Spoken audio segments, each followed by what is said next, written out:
গ্রামে চারদিকে দুর্ভিক্ষের পরিস্থিতি তৈরি হয়েছে। মনে হচ্ছে আর বেশি দিন এই গ্রামে থাকা ঠিক হবে না। কাজের জন্য গ্রাম ছেড়ে বাইরে যেতেই হবে। ভূষণ কাজের সন্ধানে অন্য একটি গ্রামের দিকে রওনা দেয়। হাঁটতে হাঁটতে সে বিজয়পুর গ্রামে এসে পৌঁছায়। সেখানে তার থাকার কোনো ঠিকানা ছিল না, আর কোনো কাজও ছিল না। চলতে চলতে সে এক ধনী কৃষক জগৎ শেঠের বাড়িতে এসে পৌঁছায়। ভূষণ বলে, শেঠজি, আমি ভূষণ। আমি অন্য গ্রাম থেকে এসেছি। আমাদের গ্রামে দুর্ভিক্ষের অবস্থা হয়েছে। মানুষের ক্ষেত শুকিয়ে পড়ে আছে। এক ফোঁটা পানির জন্য মানুষ হাহাকার করছে। যদি আপনার কাছে আমাকে একটু কাজ দেন তাহলে খুব উপকার হয়। জগৎ শেঠ বলেন, আরে রে, মনে হচ্ছে তোমার অবস্থা খুবই খারাপ হয়ে গেছে। ঠিক আছে, আমার কাছে একটা কাজ আছে, কিন্তু মনে হয় না তুমি সেটা করতে পারবে। ভূষণ বলে, শেঠজি, আপনি চিন্তা করবেন না। আপনি যে কোনো কাজ দিন, আমি সেটা পুরো পরিশ্রম আর সততার সঙ্গে করব। জগৎ শেঠ বলেন, ঠিক আছে ভূষণ, কান খুলে শোনো। আমার কাছে 50টা গরু আর 50টা মহিষ আছে। প্রতিদিন এই পশুগুলোর গোবর পরিষ্কার করতে হবে এবং প্রতিদিন সকাল সন্ধ্যায় তাদের খড় আর পানি দিতে হবে। মাসের শেষে তোমাকে এই কাজের জন্য 200 টাকা দেওয়া হবে। আর হ্যাঁ, দিনে দুবেলা খাবারও আমাদের তরফ থেকে ফ্রি দেওয়া হবে। বলো, তুমি এই কাজ করতে পারবে? ভূষণ ভাবে, আরে বাপরে, 50টা গরু আর মহিষ সামলানো সহজ কাজ নয়। কিন্তু এখন আর কিছু করারও নেই। তার উপর শেঠজি দিনে দুবেলা খাবারও দিচ্ছেন। ভূষণ বলে, ঠিক আছে শেঠজি, আমি এই কাজটা করব। তবে একটা অনুরোধ আছে। জগৎ শেঠ বলেন, বলো ভূষণ, কি কথা? ভূষণ বলে, শেঠজি, যদি আপনার কোনো অসুবিধা না হয় তাহলে কি আমি আপনার গরুগুলোর সঙ্গে গোয়াল ঘরেই থাকতে পারি? আমি এই গ্রামে নতুন, আমার থাকার কোনো জায়গা নেই। জগৎ শেঠ কিছুক্ষণ চিন্তা করে ভূষণকে ওপর থেকে নিচ পর্যন্ত দেখে বলেন, ঠিক আছে ভূষণ, তুমি গোয়াল ঘরেই থাকতে পারো। ভূষণ বলে, ধন্যবাদ শেঠজি। এরপর থেকে ভূষণ গোয়াল ঘরেই থেকে কাজ করতে শুরু করে। সে প্রতিদিন খুব ভোরে উঠে গরু আর মহিষের গোবর পরিষ্কার করত, তাদের খড় দিত এবং সময় মতো পানি পান করাতো। প্রতিদিন সে নিজের কাজ খুব সততা আর পরিশ্রমের সঙ্গে করত। জগৎ শেঠও ভূষণের কাজে খুব সন্তুষ্ট হতে থাকেন, কারণ সে খুব পরিষ্কারভাবে কাজ করত। একদিন জগৎ শেঠ ভূষণকে ডেকে বলেন, ভূষণ, তোমার কাজ আমার খুব ভালো লাগছে।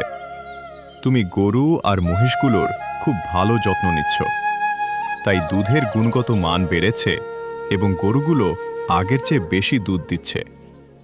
তাই আজ থেকে আমি তোমার মজুরি শুধু সময় নয়, বাড়িয়ে পুরো 400 টাকা করে দিচ্ছি। ভূষণ বলে, আপনাকে অনেক অনেক ধন্যবাদ শেঠজি। এভাবে কয়েকদিন কেটে যায়। ভূষণ জগৎ শেঠের কাছে খুব পরিশ্রম আর সততার সঙ্গে কাজ করতে থাকে। ধীরে ধীরে ভূষণের কাছে ভালো অঙ্কের টাকা জমে যায়। সেই টাকা দিয়ে সে নিজের জন্য ছোট্ট একটি থাকার মতো কুটির বানিয়ে নেয়। ভূষণ ভাবে, গোয়াল ঘরে ঘুমানোর কারণে এখনো নাক থেকে গোবরের গন্ধ যাচ্ছে না, কিন্তু এবার অন্তত নিজের ঘরে নিশ্চিন্তে ঘুমোতে পারবো। এরপর থেকে ভূষণ দিনে জগৎ শেঠের গোয়াল ঘরে কাজ করত, দুবেলা খাবার খেত এবং রাতে নিজের ঘরে ঘুমাতে চলে যেত। এভাবেই কয়েক বছর কেটে যায়। ভূষণের পরিশ্রমের কারণে তার কাছে অনেক টাকা জমে যায়। একদিন ভূষণ জগৎ শেঠকে বলে, শেঠজি, আজকাল গ্রামে চুরির সমস্যা খুব বেড়ে গেছে। আমার কাছে কিছু টাকা জমা আছে যা আমি ঘরে রেখেছি, কিন্তু সেগুলো চুরি হয়ে যাওয়ার ভয় হচ্ছে। আপনি তো জানেন আমি সারাদিন আপনার এখানেই কাজ করি আর শুধু রাতে বাড়িতে ঘুমাতে যাই। তাই প্রতিদিন টাকার চুরির চিন্তা আমাকে তাড়া করে। জগৎ শেঠ বলেন, হ্যাঁ ভূষণ, তুমি একদম ঠিক কথা বলছো। এই কদিনে গ্রামে নতুন নতুন চুরির ঘটনা সামনে আসছে। সারাদিন তো তোমার বাড়ি ফাঁকাই থাকে, চুরি হওয়ার সম্ভাবনা অবশ্যই আছে। জগৎ শেঠ কিছুক্ষণ ভেবে বলেন, ভূষণ, এই অবস্থায় গ্রামে একটাই জায়গা আছে যেখানে তোমার টাকা নিরাপদ থাকতে পারে, সেটা হলো জমিদারের বাড়ি। ভূষণ বলে, জমিদারের বাড়ি?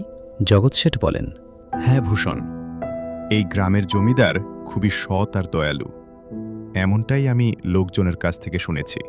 তার বাড়িতে অনেক পাহারাদারও আছে, তাই চুরি হওয়ার সম্ভাবনা খুব কম। তুমি তোমার টাকা তার কাছে রাখতে পারো। ভূষণ বলে, ঠিক আছে শেঠজি, আজই আমি জমিদারজির সঙ্গে দেখা করে আমার সমস্যার কথা বলবো। সেই দিন ভূষণ জমিদারের বাড়িতে যায়। দারোয়ান তাকে ভিতরে ঢুকতে বলে। ভূষণ বলে, নমস্কার জমিদারজি, আমি ভূষণ। আমি জগৎ শেঠের এখানে কাজ করি। কয়েক বছর আগে অন্য গ্রাম থেকে এখানে এসেছি। জমিদার বলেন, ভালো ভূষণ, বলো তোমার কি কাজ? ভূষণ বলে, আমি অনেক বছর ধরে জগৎ শেঠের কাছে কাজ করছি এবং কিছু টাকা জমিয়েছি, কিন্তু গ্রামে চুরির সমস্যা বেড়ে যাওয়ায় আমি ঘরে টাকা রাখতে ভয় পাচ্ছি। জমিদার বলেন, কত টাকা জমিয়েছে? ভূষণ বলে, এই প্রায় 5 থেকে 6 হাজার টাকা হবে। জমিদার বলেন, এ তো বড় অঙ্কের টাকা।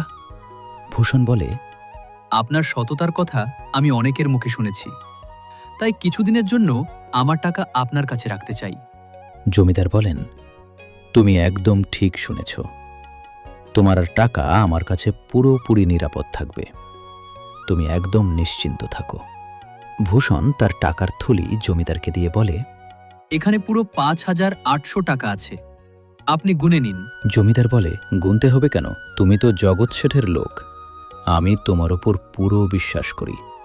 ভূষণ বলে, জমিদারজি, আপনাকে অনেক ধন্যবাদ। এখন আর চোরের কোনো ভয় নেই। এরপর কয়েক বছর কেটে যায়। একদিন ভূষণ নিজের টাকা ফেরত চাইতে জমিদারের কাছে যায়, কিন্তু জমিদার তাকে চিনতে অস্বীকার করে, কাগজপত্র চায় এবং শেষে মারধর করিয়ে তাড়িয়ে দেয়। ভূষণ আহত অবস্থায় বাড়ি ফিরে আসে। তার শরীরে মারধরের স্পষ্ট চিহ্ন ছিল। 2 দিন কাজ করতে না পারায় জগৎ শেঠ নিজে তার খোঁজ নিতে আসে। সব ঘটনা শুনে জগৎ শেঠ বলে, ভূষণ, চিন্তা করো না, আমার কাছে একটা উপায় আছে যেটা দিয়ে আমি তোমার টাকা ফেরত আনব। পরদিন জগৎ শেঠ 50,000 টাকা নিয়ে জমিদারের কাছে যায় এবং টাকা রাখার কথা বলে। বড় টাকার লোভে পড়ে জমিদার ভূষণকে ডেকে তার সব টাকা ফেরত দিয়ে দেয়। শেষে ভূষণ বলে, শেঠজি, আজ আপনি না থাকলে আমার সারা জীবনের জমানো টাকা ওই জমিদার হজম করে নিত।